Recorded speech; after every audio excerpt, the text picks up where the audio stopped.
Hey there gamers, DreamcastGuy here. Today we're talking about PlayStation Plus because Sony just announced the games for December. They're coming out next week and there is a lot of them. Now, here on the channel, we've been very critical of PlayStation Plus because while the price of it has gone up, honestly, the quality hasn't. I do feel like something that always annoyed me is that typically you get about 3 games every single month. And normally, a lot of the games, they get recycled. They give out like GTA 5 over and over and over again. But this month, they're actually giving out 6 games instead of 3.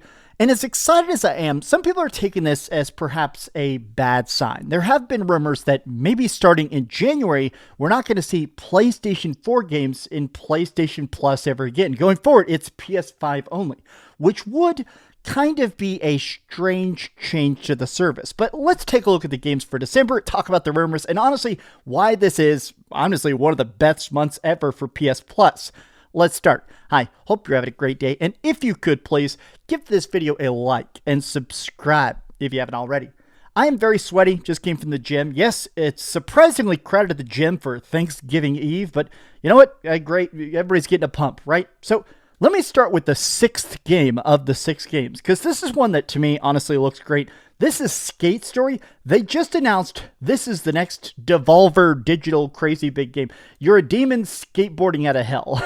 Honestly, it looks like a mix of like Tony Hawk and like a weird adventure game. Apparently, as you're skateboarding out of hell, there's like upgrades and quests and stuff. It looks pretty dang good. I'll be honest, I wasn't planning on buying this. I like when there's a game like this that I thought looked decent and then they go, hey, here's it for free. Here's a game you were already interested in, but now it's for free. They've obviously done this for a couple of games, like Stray. Stray ended up being a huge success because they launched it in the service. Also things like, what is that? The new game by the people that made Journey and stuff, right?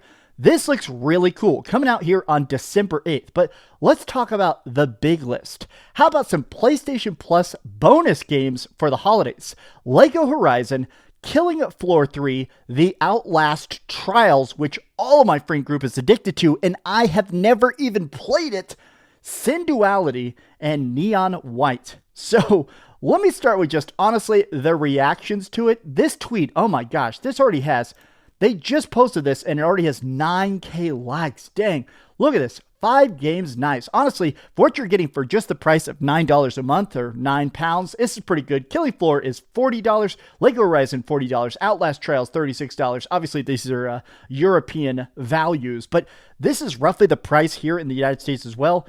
Oh my gosh, Neon White is amazing. For those who don't know, take Ultra Kill, put some hot chicks in it, and a really good plot, and you have Neon White. Everybody is like, bro, this is actually really good. Now, let's talk about the fact that some of these games are not the best. I'll admit that I have played a lot of Lego Horizon Adventures. It's not great. The big problem with Lego Horizon Adventures is that it's obviously for little tiny babies.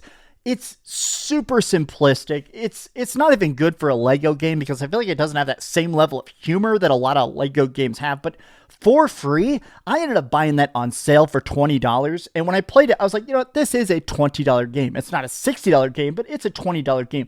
For free, honestly, install it, especially if you got some friends. It's worth putting like an hour or two into. It is, the art in that, honestly, is surprisingly freaking good.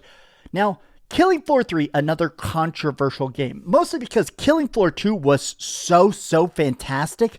Killing Floor 3 almost has that problem that like a lot of sequels are having now, like Payday 3 and stuff, where it comes out and it lacks that 10 years of content of its predecessor, right? If you have a huge gap between your first game and your second game, or in this case, your second game to your third game, there is so much community built up around the second game, the third game feels very busted. Killing Floor 2 is such a masterpiece. It is so hard, it is so well animated, that going to Killing Floor 3 probably needs those extra years of development. Now, when you add your games to PlayStation Plus, they stay in your catalog. I'm going to add all of these because honestly, like Outlast Trials, this is a multiplayer horror game that is messed up. This, to me, this has had like 10 freaking updates already. So the fact that now we're getting Outlast Trials now, talk about the best time to get it. Oh my gosh. I'm also going to get Killing Floor 3 though, just because I do want to see all those updates. It is funny that a lot of people are like, So what are the PlayStation Plus premium games going to be? Because we've also gotten a decent amount of premium games. That's usually the retro stuff, right? PS1, 2, 3, PSP, stuff like that, right?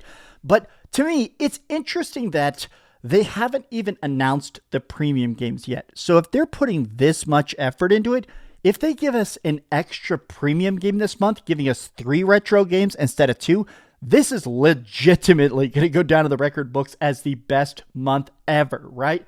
The people complaining about these games are the people that only play NBA and COD. Just remember, everyone, this is the last PS4 games on Essential. Pretty sure January is cutting them from the monthly library. You'll still keep the ones you have, but no further ones coming. Now, this does suck, but I have to admit that it does make sense to some degree. I mean, it has now been 5 years into the console life cycle. This is about the time, I think they lasted about 3 years into PlayStation 4 that they stopped putting Vita games into that library. So I think we're kind of hitting that point, unfortunately, where to Sony, they've just kind of run out of PS4 games to give it. So at this point, only PS5 games are going into the service. It makes sense. But with over, I think they still said that technically like 50 million people or something crazy, some huge tens of millions of people are still playing on PS4. That does kind of suck that their library is now static. Actually crazy because Lego Horizon is basically a new game. Oh yeah, also they announced that Red Dead Redemption 1 is coming out.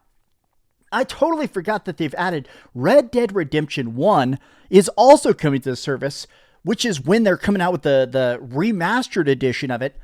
This is easily the best month ever for PlayStation Plus. And to me, honestly, I take this as kind of a good sign. I think that Sony, there's been a lot of talks that they're really trying to make sure they are kind of dominating the console space. They want to make sure that everybody thinks of them as that default console and stuff like this.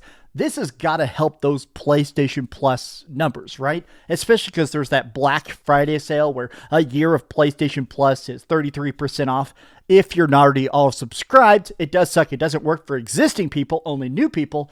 I got to say, this to me, that's a pretty good month. I would give this an 8.5 out of 10. Mostly because, honestly, of Neon Whites and Skate Story. I love when they add a new game in there. But how do you guys feel about PlayStation Plus? How do you feel about this? And I don't know, you're probably watching this in an airport going to spend time with your family. But thanks for watching. Love you very much. And please keep dreaming. Like and subscribe. Okay, here's the funny thing. Way back in the day, when I first started this YouTube channel, I used to end my videos saying, hey, I'm going to play some Grand Theft Auto on my Darth Vader PSP.